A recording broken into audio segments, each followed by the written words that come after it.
美军最近有了新动作，大手一挥就拨出去49亿美元的研发资金，提供给5大军事工业公司，用来研究下一代战机所需的先进引擎。这先进引擎，火力军之前讲过了，是美6代机的心脏。那本期我们就来说说这5大工业公司是谁，个个都有怎样的神通，以及他们能否5合1，加快美6代机的列装服役。首先获得此次委托的公司有通用电气公司、普惠公司、波音公司、洛克希德马丁公司以及诺斯罗普格鲁曼公司。就是这5大军工巨头为美国军队提供了各种各样的先进武器装备。那么他们的实力如何呢？既然此次研发项目是下一代先进引擎，而战机引擎的市场一直都是由通用电气公司和普惠公司2大集团主导，那我们就先来看看他俩的实力吧。在火力军印象中，通用电气是一个牛掰的军火承包商，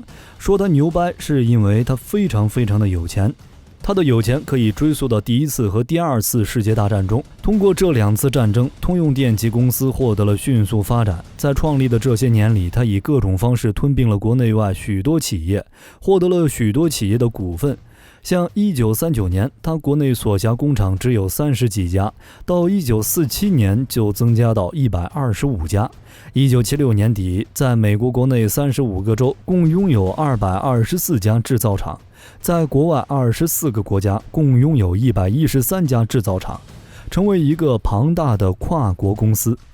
而说它是牛掰的军火商，是因为它能生产的可载原子弹和氢弹头的阿特拉斯火箭和雷神号火箭，能生产尼米兹级核动力航母的动力系统，以及能生产 B2 的 GE F118-110 非加力涡扇发动机等等。其制造的 GE90 发动机更是吊打世界其他所有的生产商，稳稳占据了单台引擎推力最强的民航发动机地位。可以这么说，凡是美军尖端的科技装备，几乎就离不开通用电气公司的身影。他通过战争财富与资本并购，让公司积累了雄厚的资本实力，并且完成了对自身业务的梳理。在此后一段时间里，公司业务在机械化、全球化的道路上一发不可收拾，大到航空、核能，小到数码相机，通用电气都能成功地将亲民与逼格组合在一起。现在伴随21世纪的到来，大环境更是为通用电气公司创造了无限的可能，让其迅速从一个生产制造商转变为专业服务商。高附加值的服务与超盈利的金融服务，构建了通用电气公司40%的基础利润。可以说，通用电气从客户需求中挖到了巨大金矿。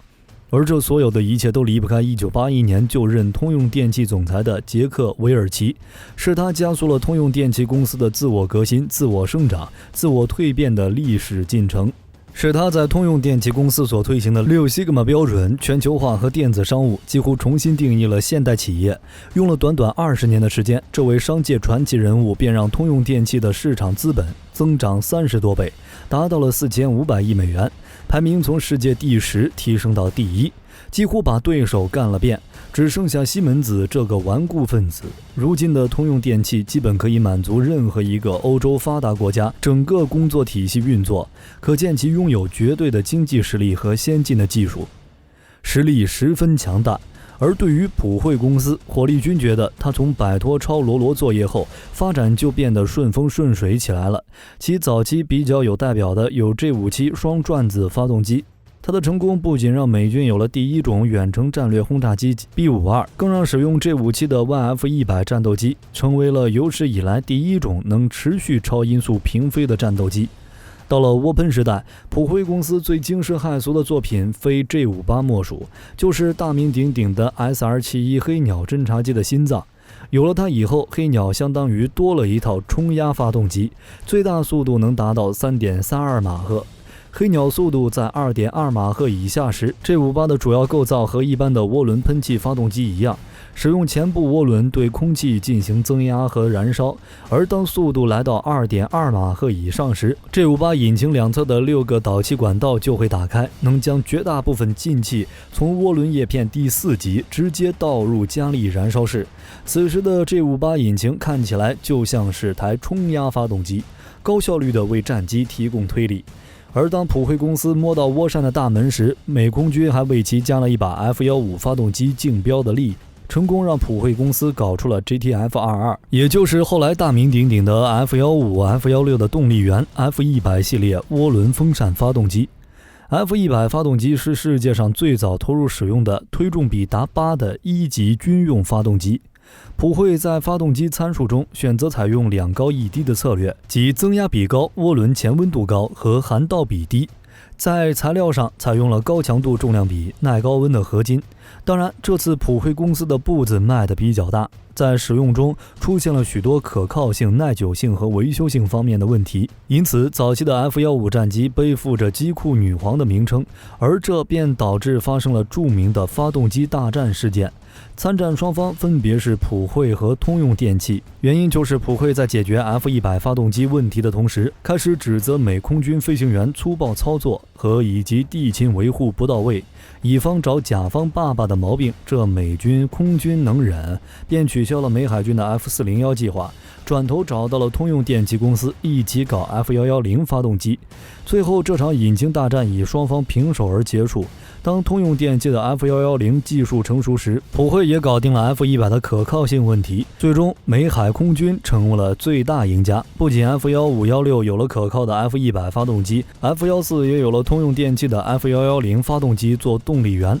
火力军对美海空军这样的操作只有佩服。最后到了4、5代机时代，当美军搞 YF-22、23时，当初因保守起步而落后的通用电气公司就搞出了此次先进发动机计划的变循环发动机 YF-120， 而情况刚好相反的普惠则选择走保守路线。经过多轮 PK 后，通用电气的 YF-120 在测试中表现优异，但此时你说巧不巧，苏联没了，美空军压力骤减。于是美空军觉得在追求高性能的同时，必须要考虑技术风险和成本因素，因此相对保守的普惠 F-119 发动机中标了。真是世事无常。再之后，美空军又选择了普惠公司的 F-135 发动机作为 F-35联合打击战机的动力源，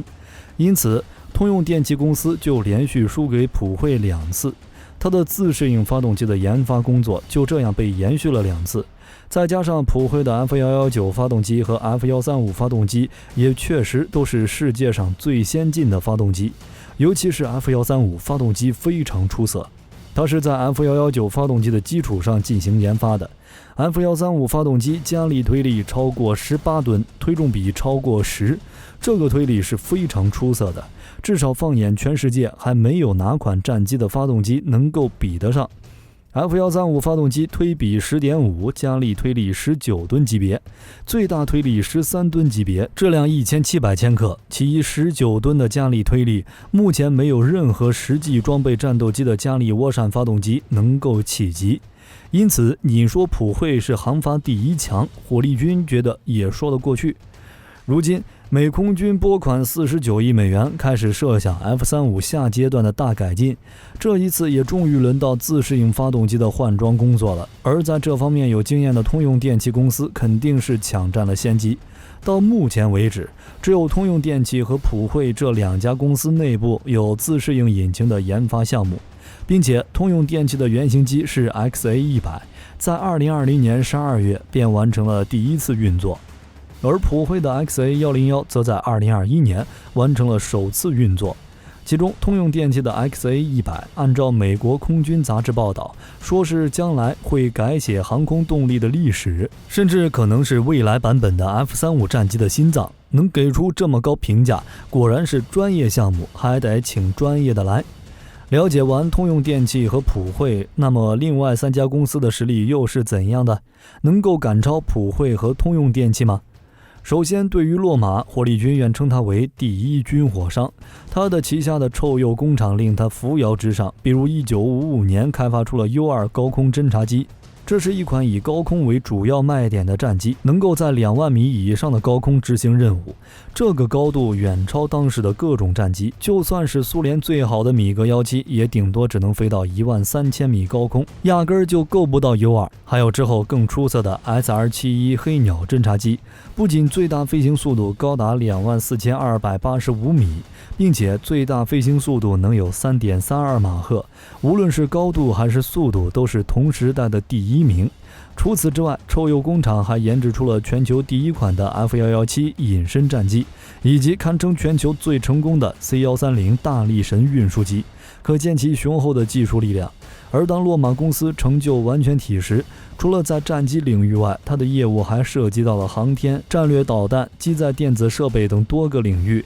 不仅研发出美国第1代潜射弹道导弹北极星，而且在后续研发中还接连研制出了许多闻名于世的武器装备，包括3叉戟导弹、大力神洲际导弹、爱国者3与萨德导弹防御系统等等。其中火力军比较喜欢的非爱国者3和萨德导弹防御系统莫属。这2款导弹系统深受国际市场欢迎，被部署到很多个国家。爱国者3能探测的高空目标最大距离为170公里，能识别追踪125个空中目标，具备拦截弹道导弹和主动打击能力。萨德则是陆基高空远程反导系统，拦截高度超出大气层，达到了150公里，主要的拦截目标是3500公里的弹道导弹。如今的洛马不仅是当之无愧的全球第1军火商，更是一个典型的军工复合体，凭借自身深厚的技术底蕴来帮助美国巩固在全球的地位。其次再来看波音公司，波音公司与欧洲的空客公司是世界仅有的2家大型民航机制造的制造商，互相瓜分着国际市场。这也是为什么很多人提起波音公司的第一反应是民航机波音747的原因。当然，波音公司除了在民航领域十分出色外，目前的波音公司还分成了4个主要业务集团，分别为波音民用飞机集团、波音综合国防系统集团、波音连接公司、波音金融公司。其中，波音综合国防系统集团主要生产军用飞机、导弹以及运载火箭等产品，是美国航空航天局最大的承包商。2021年2月7日，在美国第55届超级碗比赛开幕式上，美国空军出动 B-1B 枪骑兵、B-52同温层堡垒和 B-2 幽灵3款战略轰炸机同时飞过赛场上空。你说巧不巧，这3架飞机的生产居然都有波音公司的参与，其优秀的性能以及优异的战绩，应该不用火力军再多介绍了吧。除了这些，火力军想要提的是 F-15 鹰式战机、FA-18 大黄蜂以及 AH-64 阿帕奇武装直升机这3款装备。F-15和 FA-18 战机本来都是由麦克唐纳道格拉斯公司生产，只不过在1997年，麦道公司被并入波音公司，这2款战机也就属于了波音公司。其中的 F-15 是美空军现役的主力战斗机之一。目前 F-15 战机已出口到了日本、以色列、韩国、新加坡、沙特阿拉伯等国家，为波音公司和美国带来了巨大的经济效益。而 AH-64 阿帕奇武装直升机则是波音公司为美陆军所设计的一款全天候双座武装直升机。阿帕奇的威名自1989年巴拿马的军事行动开始就享誉全球，基本上在美军每次的海外用兵中都能看到阿帕奇的影子。从伊拉克到阿富汗的新闻镜头中，也常看到美军阿帕奇系列武装直升机在战场上来回穿梭，自身已经拥有了非常丰富的实战经验。除了美军外，日本、韩国等国以及台湾也装备了该系列的武装直升机，足以让我们推出波音公司在美国的影响力，十分匹配它世界最大的航天航空器制造商、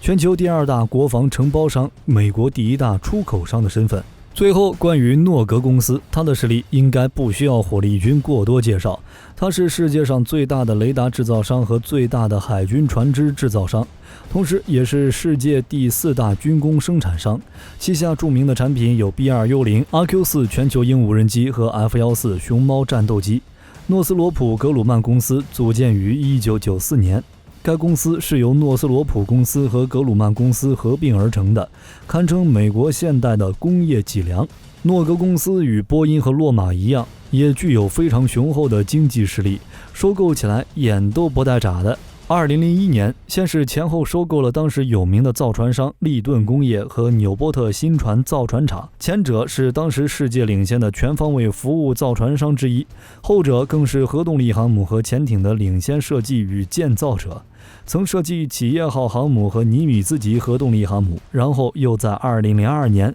诺格公司又收购了 TRW 公司。这公司同样不简单，是军事和民用空间系统和有效核载的领先开发商，具有非常重要的地位。目前来说，在军工实力上，诺格旗下的船舰建造部门不仅是美国最大的私人造船厂，也是唯一能够建造尼米兹级超级航母的部门。这个部门结合了前英格尔斯造船厂和亚方戴尔造船厂，专门负责建造小中型船只。2011年，诺格完成了对英格尔斯公司的拆分。拆分之后的英格尔斯公司主要经营诺斯罗普、格鲁曼之前的造船业务，主要由利顿工业和纽波特造船厂组成。这也让诺格公司成为一家全球性的安全军品公司，世界第3大军工生产厂商，同时也是世界上最大的雷达制造商和最大的海军船只制造商。除此之外，诺格公司凭借扎实的经营能力，在航空航天系统业务和任务系统方面也是大有作为。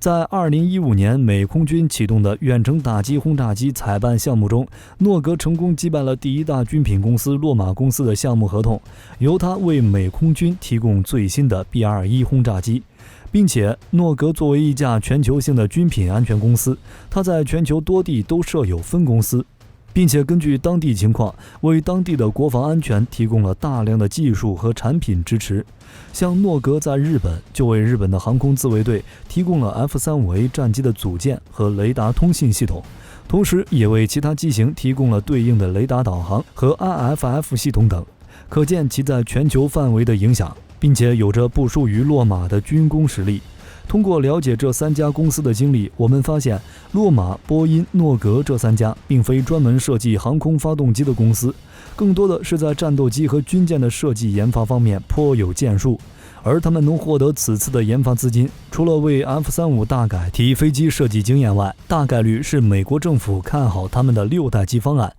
新引擎放在新战机里应该是最好的选择。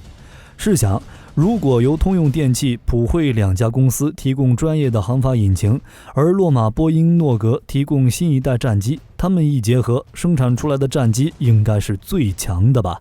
比如波音、洛马、诺格3家的6代机方案，不同于波音的有人无人一体方案，不同于追求速度的洛马方案。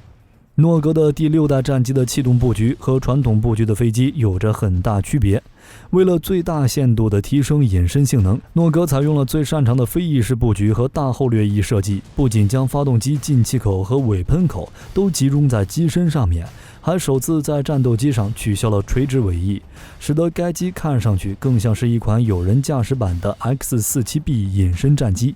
除此之外，诺格的6代机还配有威力强大的激光武器，他们认为第6代战机未来主要的作战用途依然是执行空中作战任务，用来打击敌国来自空中的威胁目标，而激光武器在反应时间和打击精度上要远优于现在的导弹武器，因此诺格很有可能会将激光武器作为主武器使用。但是这种新制武器的研制肯定都是联合投标，而且武器平台需要的复合技术太多，一家公司不可能全部占有。即便是 A 公司中标了总包合同，但里面很多技术还要分包给 B 公司，所以竞争中也有合作。这放到美国的 NGAD 计划来看也是一样的。这5家公司5合1由国会统领的概率不大，但应该会相互合作。在6代机项目上，大概率是洛马会拿下空军，波音和诺格联合拿下海军，通用电气和普惠分别为6代机和 F-35的大改进提供自适应变循环发动机。好了，你对美国的这5巨头有什么了解呢？认为谁能获得6代机的合同呢？欢迎在评论区留下你的看法。喜欢热武器的朋友请点点关注。本期视频内容就到这里，我们下期再见。